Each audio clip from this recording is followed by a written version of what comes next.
কায়া, তুমি সর্দারের মেয়ে হয়ে আমাদের বিরুদ্ধে কাজ করেছো, আমাদের শিকারকে ছেড়ে দিচ্ছ। দাঁড়াও, সর্দার আসুক, তারপর তোমার বিচার হবে। সর্দার, আপনার মেয়ে ছেলেটাকে পালিয়ে যেতে সাহায্য করেছিল, অল্পের জন্য আমি ধরে ফেলেছি। কি?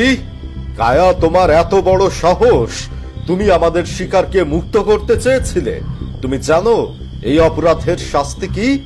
হ্যাঁ জানি, কিন্তু আমি চাই না একজন নিরীহ মানুষ আপনাদের হাতে প্রাণ হারাক, তাই আমি তাকে সাহায্য করতে চেয়েছি। তুমি আমার মেয়ে বলে তোমাকে শেষবারের মতো ক্ষমা করছি। পরবর্তীতে যদি তুমি এমন ভুল করো তাহলে তোমাকে কঠিন শাস্তি পেতে হবে। যাও এখান থেকে, তাড়াতাড়ি চলে যাও। আর মালো, তোরা একে আবার খাঁচায় বন্দি করে রাখ।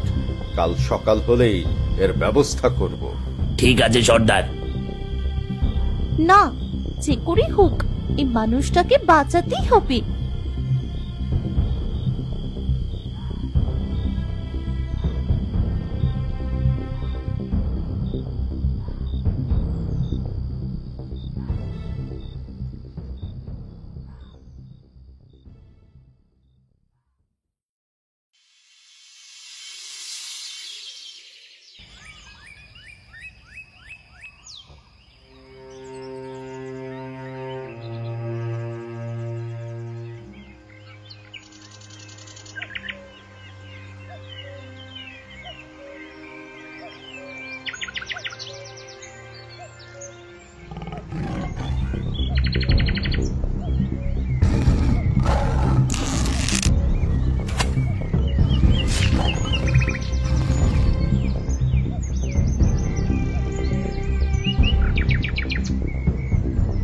এই সাহসী কন্যা, কে তুমি?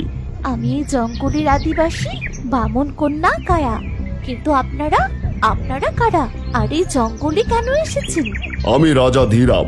আমার পুত্র অমল গতকাল শিকার করতে এসে এই জঙ্গলে হারিয়ে গেছে। আমরা তাঁকেই খুঁজছি। কি? রাজকুমার অমল আপনার পুত্র? কেন, তুমি কি আমার পুত্রকে কোথাও দেখেছো? তুমি কি তাকে চেনো? হ্যাঁ চিনি তো, আর আপনার পুত্রকে বামনেরা আটকে রেখেছে। কি? বামনের আমার পুত্রকে আটকে রেখেছে?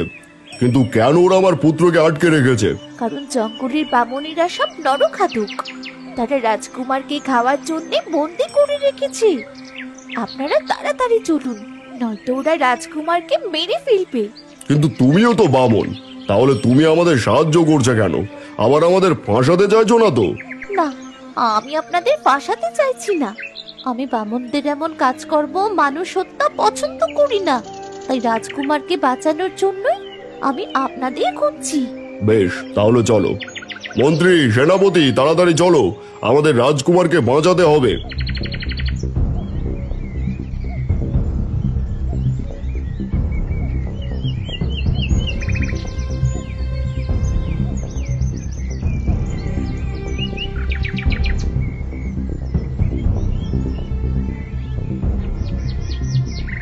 এই, এবার ওর বলির কাজ সম্পন্ন কর।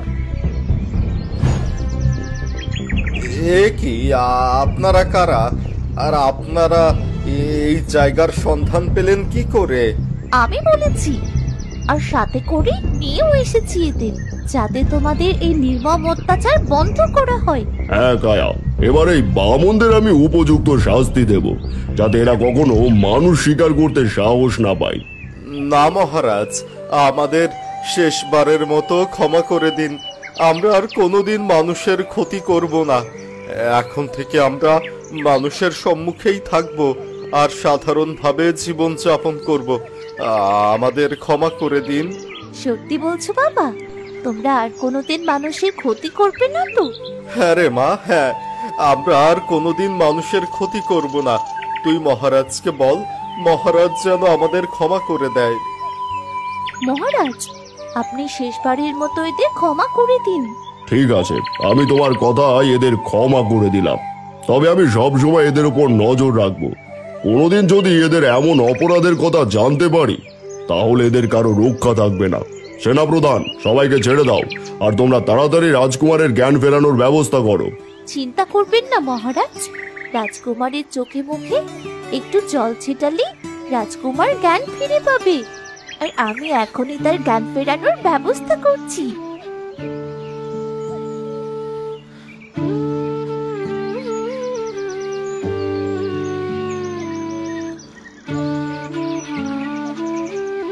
পিতাজি, আপনারা আপনারা কি করে জানলেন এরা আমাকে এখানে বন্দি করে রেখেছে? এই মেয়েটার জন্যই আমরা তোমাকে বাঁচাতে পেরেছি। তোমাকে অনেক ধন্যবাদ কায়া, সত্যি তুমি অনেক ভালো। আজ থেকে তুমি আমার বন্ধু, আমি তোমাকে কখনো ভুলবো না। তোমার যে কোনো প্রয়োজনে রাজমহলের দরজা তোমার জন্য সব সময় খোলা থাকবে। ঠিক আছে রাজকুমার, আমিও আপনাকে মনে রাখবো। আর এবার আপনারা নিরাপদে মহলে ফিরে যান। বামন কন্যার সততার কারণে রাজকুমার তার জীবন ফিরে পায়। এরপর রাজকুমার বামন কন্যাকে বন্ধু বানিয়ে সেখান থেকে বিদায় নেয়।